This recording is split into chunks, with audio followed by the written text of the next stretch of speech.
Channel tunnel ఎలా నిర్మించబడిందో మీకు తెలుసా? ఈ 50 కిలోమీటర్లు మీ సొరంగం యూకే మరియు ఫ్రాన్స్ను కలుపుతుంది. ఇంజనీర్లు చాక్మార్ను ఘనమైన మరియు నీటి నిరోధక పొరగా ఎంచుకున్నారు.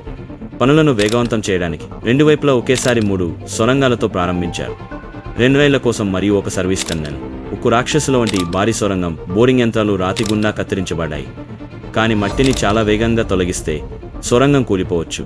పరిష్కారం: కన్వేయర్ బెల్ట్ల ద్వారా మట్టిని తీసే వరకు ప్రెజర్ చాంబర్ భూమిని సమతుల్యం చేసింది. తరువాత కాంక్రీట్ లైనింగ్ బ్లాక్లను ముక్కలుగా అమర్చారు. థ్రోట్తో సీల్ చేసి లీక్లను ఆపడానికి రక్షించారు. 2 వైపుల దగ్గరగా వచ్చినప్పుడు బ్రిటిష్ యంత్రాలు ఆగి మూసివేయబడ్డాయి. ఫ్రెంచ్ యంత్రం జాగ్రత్తగా లోపలికి దూసుకెళ్ళింది. యంత్రాలు తొలగించడానికి చాలా పెద్దవిగా ఉన్నాయి కాబట్టి వాటిని భూగర్భంలో పాతిపెట్టారు.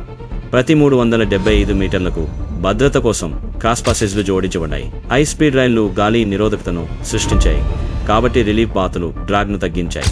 ఈ వీడియో గురించి కామెంట్ చేయండి మరియు సబ్స్క్రైబ్ చేసుకోండి. లైక్ చేయడం మర్చిపోవద్దు.